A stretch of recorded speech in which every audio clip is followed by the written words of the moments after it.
Berarti tahun berapa lulus kedokteran? Bentar, aku lulus tahun 2016. 2016. Nggak mau ngomongnya harus aku ubah soalnya kayak malu gitu loh. Kalau udah praktek bakal continue tuh jadi tiktokers. Kayaknya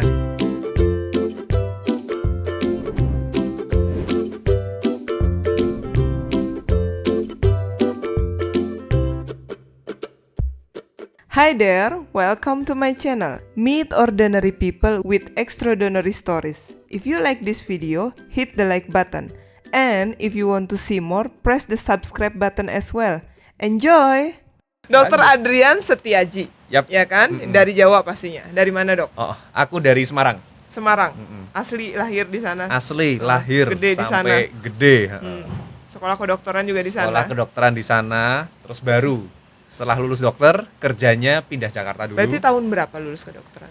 Bentar, aku lulus tahun 2016. 2016. 2016 2016. langsung ke Jakarta 2016 kerja. itu kita tuh ada namanya internship dulu. Yeah. Internship dulu setahun itu di daerah Jawa Tengah, Yeah. terus baru ke Jakarta. Jakarta. Kerja. Ke Jakarta kerja setahun, terus lanjut sekarang sekolah di Bandung. Jadi sekarang masih mahasiswa. Sekarang betul statusnya balik Mahasiswa. mahasiswa lagi. Berapa tahun lagi, Dok, selesai? Kalau sesuai rencana 2 tahunan lah. Kenapa nge-branding dokter Medok? Kenapa nggak dokter Adrian, dokter ganteng, dokter waduh. Jawa, atau dokter Semarang gitu kan? Kenapa? Soalnya sih ya ini kayak lu ngomong sama gua kan logatnya kelihatan kan. Iya, Nah, iya.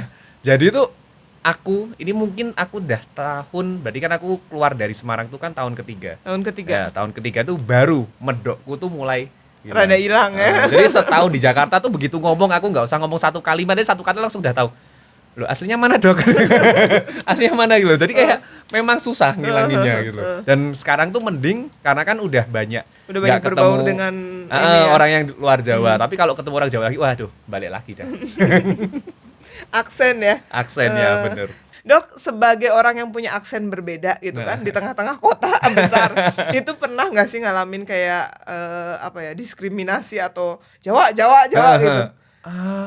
Nah, aku menganggapnya enggak ya. Enggak ya. Soalnya kayaknya oke aja ya. Soalnya ya itu, tapi kadang beda-beda. Soalnya kadang kalau aku misalnya dibilang kayak gitu tuh ya udah aku bawa santai, ketawa. Okay. Tapi kadang juga ada teman-teman aku tuh yang kayak nggak mau ngomongnya harus aku ubah soalnya kayak malu gitu loh, kayak diejek-ejek gitu. Tapi kadang gue kayak ngerasanya ya kayak ya udah ya gimana lagi, gue udah berusaha susah terus kayak bawa jadi nggak santai, pernah bawa bercanda aja. ngebawa itu jadi hal yang malu atau apa, enggak ya? Enggak sih, malah enjoy aja. Malah kadang-kadang secara nggak sadar yang sekitar tuh malah ngikutin ngomong logat Jawanya, terus ya udah fun aja. True. Kalau aku ke Jogja seminggu aja di sana, udah logatku langsung Jawa. Beda kan pasti. Nah, dokter tuh kan heboh banget nih di TikTok, di sosial media ya kan, dan kenceng banget bikin konten, konsisten lagi gue lihat ya. Apa sih tujuannya? Sebetulnya tujuannya sih pastinya ya memang edukasi. Cuma memang dari dulu sebenarnya waktu aku semenjak di Jakarta tuh kan aku udah pernah bikin konten-konten ini, tapi aku kayak ikut e-health company. Yep. Jadi bukan aku bikin channel sendiri itu enggak. Yeah. Nah, terus waktu masuk spesialis, nah sebenarnya titik mulanya ya awal pandemi sih. Nah, awal pandemi itu kan kayak terutama tuh TikTok tuh. TikTok kan lagi booming-boomingnya kan. Terus ya udahlah, aku iseng aja bikin-bikin, dan yang aku bikin tuh sebetulnya apa yang aku pelajari dan apa yang biasa aku lakuin dan apa yang biasa orang tuh sering tanya. Terus ya udahlah iseng-iseng bikin kok syukurnya kok waktu itu video pertama tuh boom, langsung video pertama terus banyak yang nonton. Langsung kayak FYP. Nah, langsung kan karena dokternya ganteng apa karena apa yang diperagakan? Kayak peragakan. Nah, terus udah kan semangat kan, terus habis itu lanjut bikin video kedua. Pertama boom, yang berikutnya nggak terlalu boom. Jujur aja nih. Punya proses juga. Proses naik turun itu nggak terlalu boom. Tapi terus kan aku mikir, wah kayaknya memang harus sabar sih. Aku kok tetep terus konsistenin gitu. Ya syukurnya itu sih, ada yang mesti kan ada yang naik, ada yang biasa, ada yang FYP, ada yang biasa. Terus udah kebawa deh sampai sekarang. Selesai 2 tahun lagi. Yes. Kalau udah praktek bakal continue tuh jadi tiktokers. Kayaknya sih tetep ya. Soalnya udah kayak apa ya, lama-lama kayak kalau nggak bikin tuh ada yang kurang. Jadi seminggu udah sekali, Dok, disempetin untuk bikin kontennya. Kalau bisa tiap hari Sekarang udah banyak, ada beberapa request nggak sih yang gue, dok kasih tahu gue ini dong, kasih tahu gue ini, ada banyak. Untuk misalnya video apa Iya, video. Oh ya. Banyak ya. Itu cukup banyak gitu. Nah, bagi dokter follower penting nggak sih? Kan followernya banyak nih. Follower penting. Penting sih. Follower tetap penting, tapi penting juga itu kayak bikin apa ya? Bikin relation sama engage-nya sama follower juga. Jadi kan aku bisa mungkin itu kan misalnya ada yang komen, ada yang apa, itu kan berusaha mungkin bales. Nah ini sebenarnya fakta menariknya juga, aku tuh termasuk yang gaptek, jujur aja. Jadi yang edit tuh siapa? Nah, tapi edit aku semua. Oh iya? Cuma dulunya tuh gaptek. Jadi aku yang dibanding teman-teman aku, kayak dulu zaman IG tuh aku paling terakhir punya. Oke. Punya TikTok paling terakhir punya. Terus Oke. gara-gara kayak gini ya namanya tuh kayak kebiasaan, terus juga dapat engage-nya masukannya lumayan, udah lama-lama bikin. Jadi biasanya aku kayak merhatiin sih komen-komennya pada pengen apa gitu. Jadi sampai sekarang tuh masih ngebacain, masih ngebalesin sendiri. Masih, Oke. masih. Walaupun ya jujur dan sorry sering banyak ke-skip. Dok. Rupanya dari keluarga dokter. Enggak. Kan aku diwawancarain dokter udah keberapa, 4 atau 5 ya, udah. Dan rata-rata tuh keluarga. family-nya udah dokter gitu. Mamahnya kek, papahnya Oke. kek, dan sampai kakaknya gitu, dan dianya gitu. Dokter nggak ada. Enggak ada. Oke. Belas Nggak ada, tuh belas. sama sekali. Sama sekali nggak ada. Enggak ada. Oh iya, dari kakak, adik, kakek nggak ada. Enggak ada semua. Oke. Bener-bener pure mau jadi dokter. Bener-bener pure. Diprotes nggak sama keluarga? Nah enggak, jadi untungnya keluarga sih support. Jadi kalau dulu kan memang kalau keluarga aku ya background wira swasta ya, papa aku wira swasta. Nggak tahu kenapa tuh aku milih dokter itu gara-gara aku mutusin SMA kelas 2, kelas 3 gitu. Aku pengen jadi dokter gitu. Ya yang lain bingung juga gitu. Maksudnya kan biasanya ya kalau wira swasta yang ngikutin. Tapi soalnya tuh aku ngerasa kalau kayaknya aku jadi wira swasta nggak cocok. Soalnya aku kayak dulu tuh ngerasa tuh nggak tegaan gitu loh. Nah, oke. Jadi aku kayak ngerasa tuh kayak nggak tegaan. Terus jadinya aku mikir ya udahlah, kayak aku juga seneng kayak ilmu biologi gitu. Terus aku lanjut dokter. Untungnya orang tua sih dukung. Soalnya kan ada juga sih memang bener ada juga teman-teman aku. Lama dok sekolahnya, habisin uang. Lumayan sih. Ya nggak? Untungnya negeri, agak lumayan. Negeri, oke.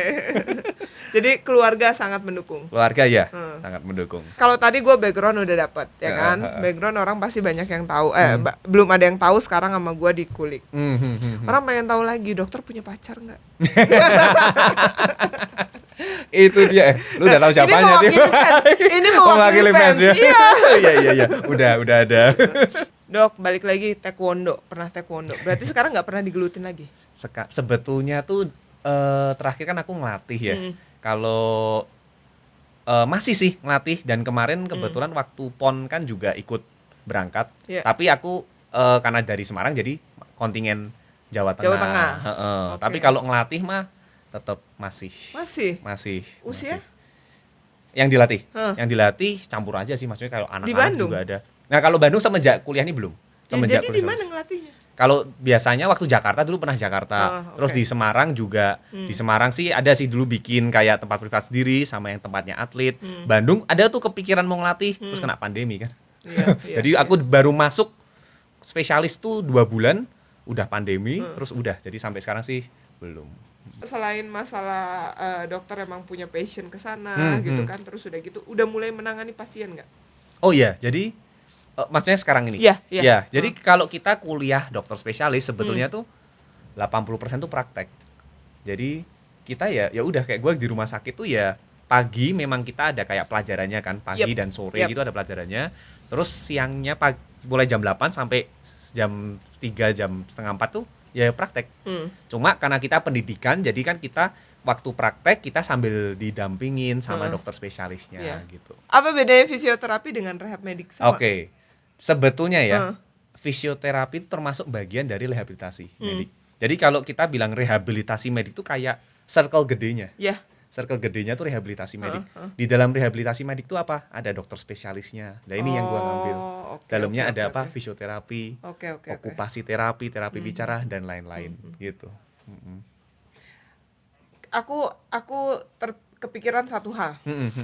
Jadi anakku kan usia 6 tahun. Ya. Nah, by partner kerjaku itu punya papa sekitar umur 87 tahun.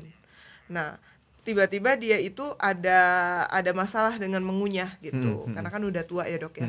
Jadi dia datang ke satu rumah sakit di Bandung, akhirnya dia terapi. Dan dia shock sekali gitu dengan keadaan pandemik yang seperti ini. Terus akhirnya kita ada acara lah ya, kita ngobrol gitu, kita ketemu, terus dia bilang, "Rere, saya shock sekali dengan kondisi rumah sakit saat ini. Saya yang usia 87 tuh harus terapi dengan usia yang 6 tahun karena yang usia 6 tahun seusia anak-anak saya itu mereka terlalu banyak lihat iPad, tidak interaksi dengan dunia luar. Jadi akhirnya beberapa tantrum, beberapa kebiasaan yang mereka yang nggak tahu ya banyak gitu, kayak ngebaca mulut, terus interaksi, tantrumnya gitu, emosionalnya. Itu gimana dengan fenomena sekarang, Dok? Iya, jadi memang Ngalamin nggak? ngalamin. Apalagi juga kebetulan nih aku lagi direhabilitasi bagian yang anak-anak. Oh ya? Jadi udah Good question. pasti nih. Jadi memang nerima dapat anak-anak yang tantrum, yang memang kayak kesannya tuh jadi ke hiperaktif, sering marah tuh banyak. Nggak mau ngomong, Nggak bisa mau ngomong. Betul. Ya. Itu memang gini sih. Itu dia ya, kita bilang gadget itu ya good and bad way. Ya. Ya. Selain gadget, apalagi sih biasanya? Kalau pengaruh memang utamanya yang dari yang gua perhatiin itu aku perhatiin tuh memang gadget. Selain itu ya memang terutama pola asuh. Pola asuh berhubungan dengan gadget juga sih. Ya. Jadi kenapa sih, soalnya kalau gadget itu kan ya itu komunikasi cuma one way. Ya, satu arah doang. Jadi kan dia anak cuma ngelihat, paling kan ngelihat gambar-gambar, mungkin dengerin suara, tapi kan nggak terpancing untuk bicara. Betul. Itu dia, itu yang makanya bikin bicaranya sering telat.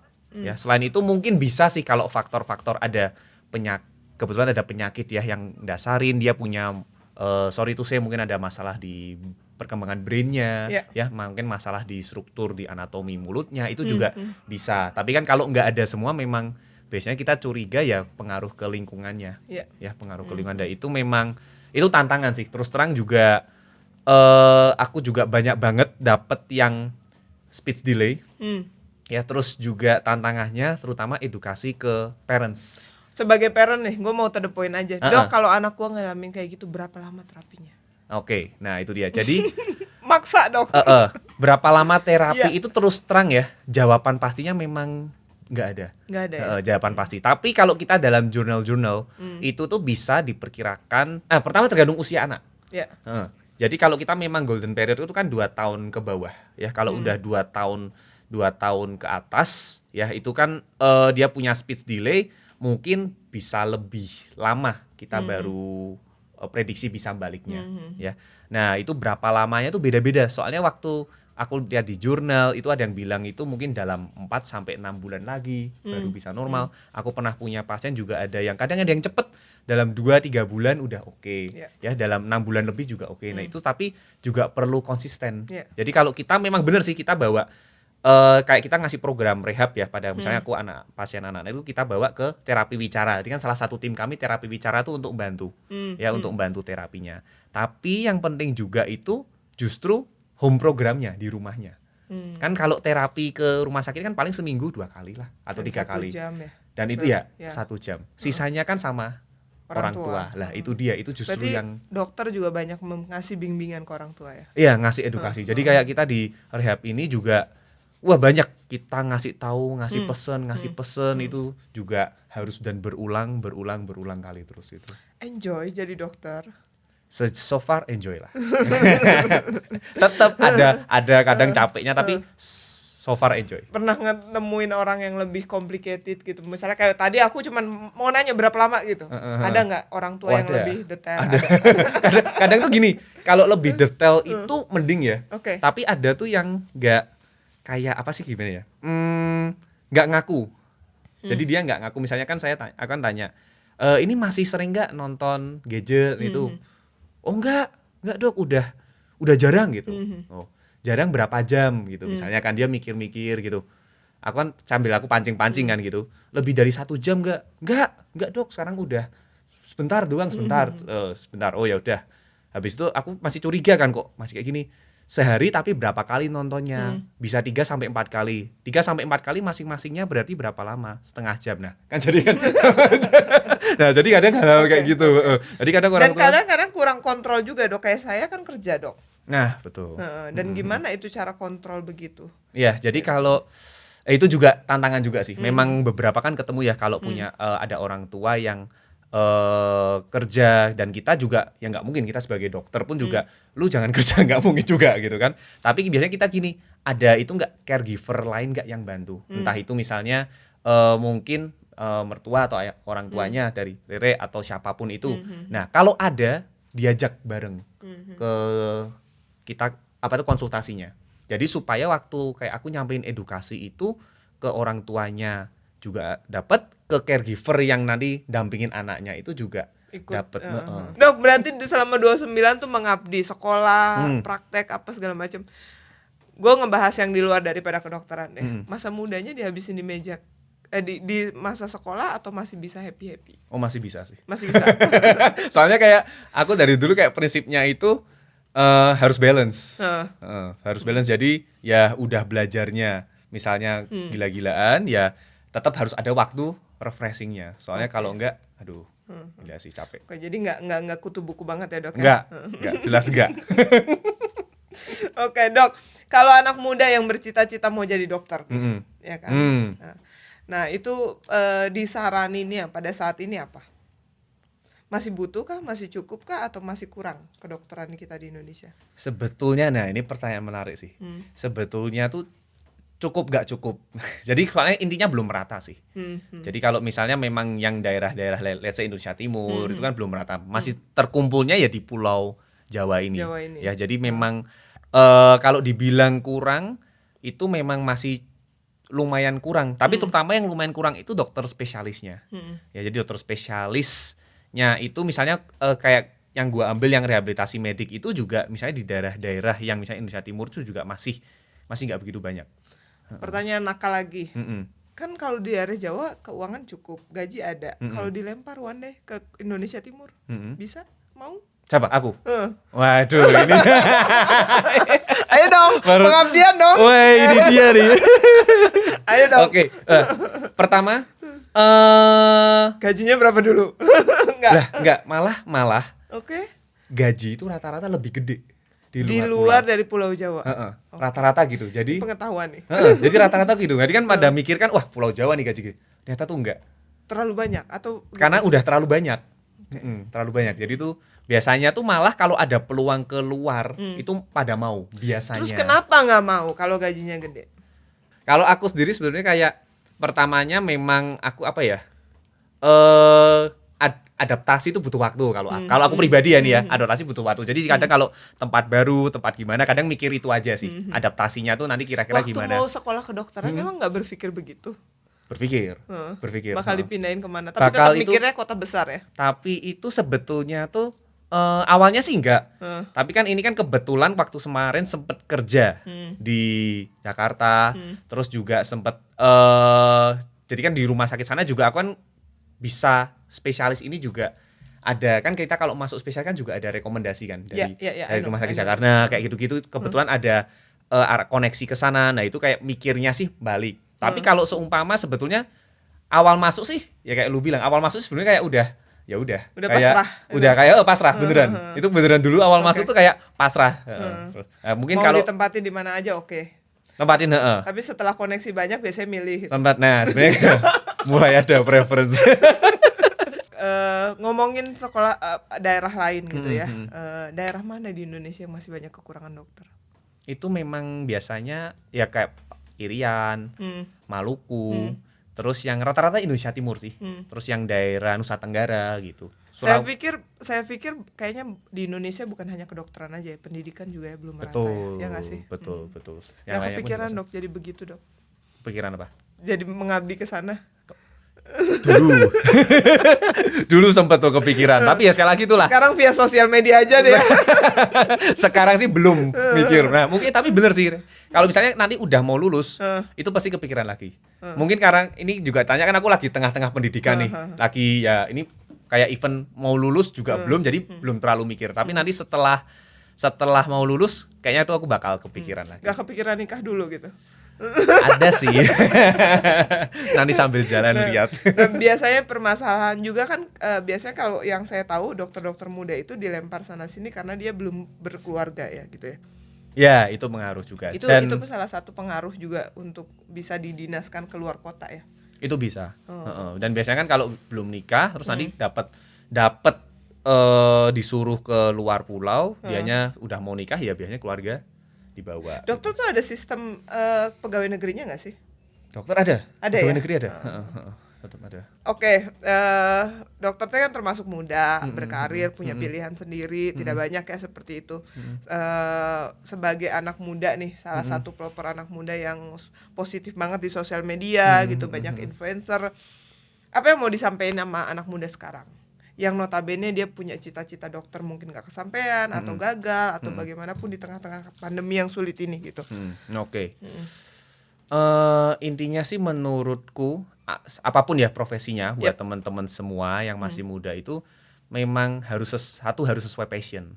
Apa yang dikerjain, apa yang dilakuin itu harus sesuai passion. Soalnya kalau enggak itu, soalnya kayak ini pengalaman aku sih, karena aku jujur waktu dulu masih atlet, sekarang dokter tuh sesuai passion semua. Jadi mau capek pun, mau dulu udah kayak mau berhenti pun kita tetap lanjut.